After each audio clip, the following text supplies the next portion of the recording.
Hello and welcome to episode 14 of A Case for the Blues. I'm Case, and if you're tuning in, please subscribe, like, and jump in the comments. It will be much appreciated. Follow me on the socials below, and let's get chatting, man. Let's get debating on topics, everything Chelsea, football, gaming, anything. Let's get it running. But yeah, today Manchester United won, Chelsea won, and as the title says, the only thing I can say and obtain out of that game is that mistakes are costing us. And it's the same culprits making those mistakes. Again, Sanchez, what the hell are you playing at? No reason for you to go for that ball. No reason. The touch was okay from Hoyland, but he's going away from goal. There's no reason for you to lunge in and catch the player and give away a penalty. Today, although we was 0-0 at the time, who knows what could have happened after that? The Caicedo goal may still have happened. It cost us. Silly mistakes. And I've been saying it week in, week out. De Zerbi got rid of this guy and come out publicly and said the guy makes too many mistakes. He's got a mistake in him every single game. That's why he got rid of him. And we signed him. Now, I actually thought he was having a good game. I actually thought he was having a good game, and I was getting ready to praise him in this match reaction.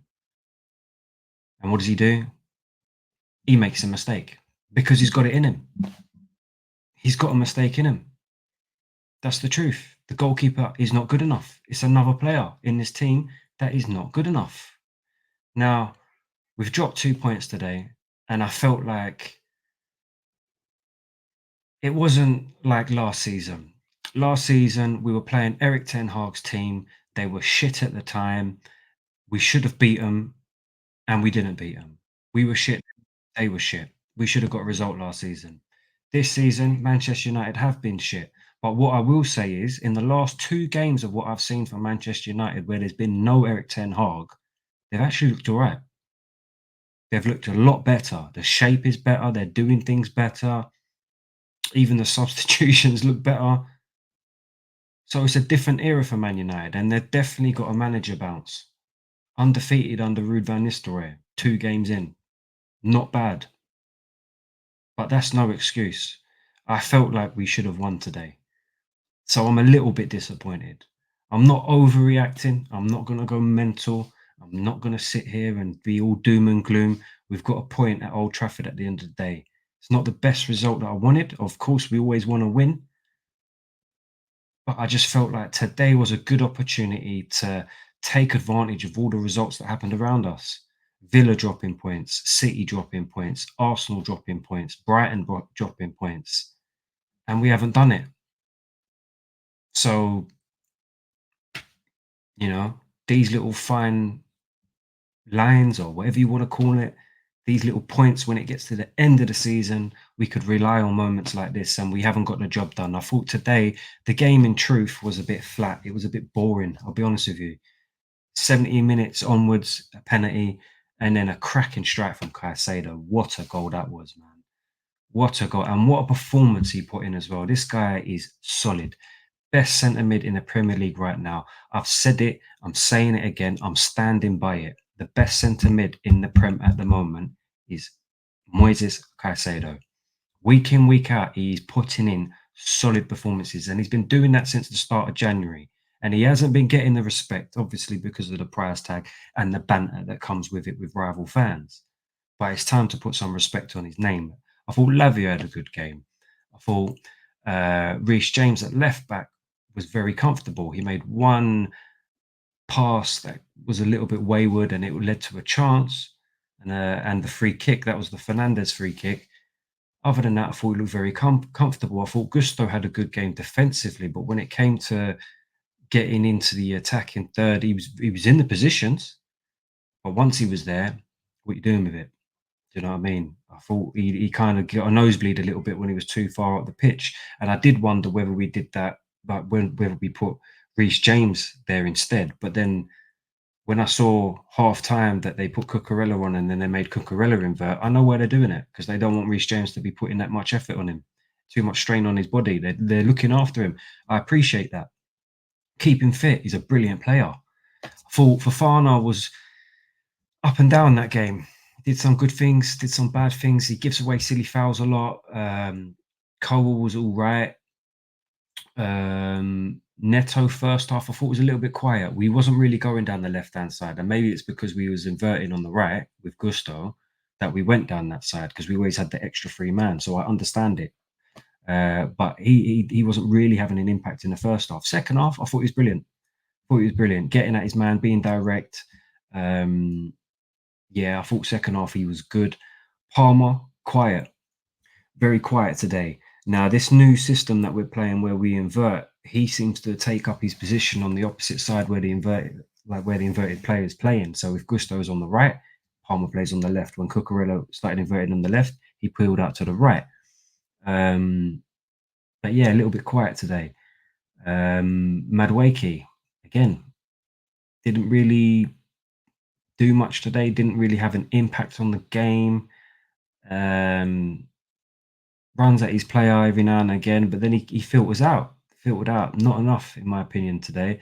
Nicholas Jackson, now, tough one to say whether he had a good or a bad game. I mean, he wasn't really involved the whole way through the game. Completely marked out the game today. We weren't really getting it to his feet. He was making the runs, but again, I just think today what we were trying didn't work. And I thought Manchester United set themselves up well. They look a lot better defensively. I thought De Ligt had a good game. I thought Martinez had a good game. I thought Mazraoui had a brilliant game. I thought he had a very good game. Dallo, I didn't really think Dallo had a good game. Ugarte was absolutely terrible. That player was. Now, I'm not saying he's a shit player. Not saying he's shit. Good player, but he had a terrible game today. Casemiro looks like a different player. And when you see him busting his gut and turning around and screaming at that fucking trash player Garnacho for losing the ball and not tracking back, different Casemiro. He had a good game today. Rashford does all right. He should have buried that chance over the back post where he hit the bar. But he's always a concern when he gets on the ball, Rashford. I'm always worried. Fernandes, I thought Fernandes had an all right game. Another player who's capable of making a worldy pass or something and setting something up like he did for the penalty. Or was that Casemiro? I think that might have been Casemiro, actually.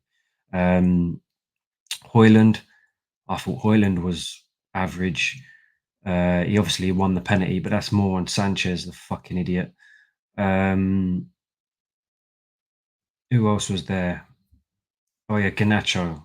Trash, mate. Trash. He's a bad footballer, you know. Bad footballer. He's just not got it. He's got tech, but once he gets that ball, he's like Mudryk for us. He's like Man United's Mudryk.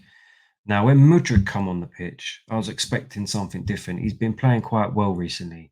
Good run of form in for his standard, yeah. When he come on, I thought he was trash. I was just like, what is this guy doing, man? Decision making. Key is decision making. Lack of it today. Enzo came on. Now, I'm expecting this guy to come on and change the game. I've had Chelsea fans getting on to me because I've been saying Enzo is not good enough for this club. It's time for him to jog on. Time for him to jog on. Time for him to make that switch to Real Madrid and we can have Tchouaméni. I'll take it all day long. But I had Chelsea fans moaning at me, telling me that, oh, you don't appreciate what he does and all this, da da da da da. Oh, you're putting out his win percentage and loss percentage, but you got to remember he came in when we was at our worst. Bro, he contributed to us being at our worst. And you can see that now because he doesn't contribute when we're getting out of that. He came on and I thought he was crap. He don't do anything. He doesn't contribute to the team. And he cost us 120 million euros. So you can understand why I'm frustrated with this player. I can only ever tell you 2 games off the top of my head where I thought he played well. Liverpool and Villa. That's it. That's all I've got. So don't moan at me if I think he needs to go. Anyway, listen. It's not all moans and groans. It wasn't a bad performance. It wasn't a great performance. If I'm honest, it was two teams cancelling themselves out. Both of them didn't really do anything amazing, other than the Caicedo screamer. Great goal. It was a pretty boring, dull match, I'll be honest with you, but I am disappointed. I did feel like this was an opportunity for us to, take advantage of all them points dropped by other teams around us. But Man United away, our form there is not good at all. We haven't won there since 2013. So, you know, at least we didn't lose at the end of the day. At least we didn't lose. But it just puts the pressure on again for the next game. And the next game is Arsenal at home. That's going to be a very tough game. Very tough game. Now, obviously, Arsenal dropping points. They're going to want to bounce back.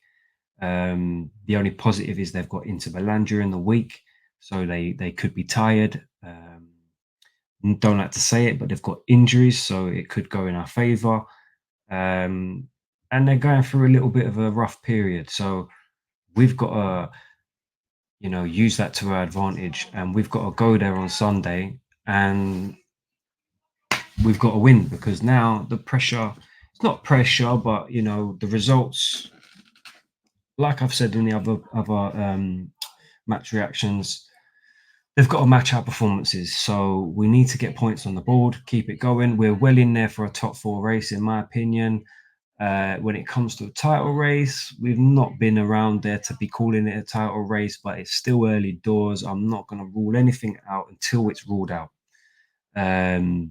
I'm not going to get my hopes up. I'm not going to expect it, but 7 points behind Liverpool, 5 behind City. The gap's getting bigger and bigger, but that's why we need a result because we need to stay in the mix. But the thing is, when City drop points, that's when you need to capitalize. Liverpool just scraped it through. Again, like I've said before, the teams above us, I don't think there's one standout out of them all that I think, yep, they're going to be the winners. So we need to capitalize on drop points from other teams. It's as simple as. But today, a little bit disappointing, and we haven't taken it. So we've got to move on to the next one. I think Noah is our next performance. Let me just double check before I confirm that. I think it is Noah in the Europa League. That will be on a Thursday. Not Europa League, the Conference League. Sorry, bigging myself up a little bit more. Chelsea up a little bit more. Yeah, so we've got Noah at home on Thursday. I'll be doing probably a match reaction for that, not a live stream because I've got football. So yeah, let's go to Noah. It'll probably be the B team playing, and then we've got Arsenal at the weekend on the Sunday. So I don't think I'm going to be there for Sunday, but we'll see. Anyway, that's me. If you're watching, like, subscribe, and get in the comments.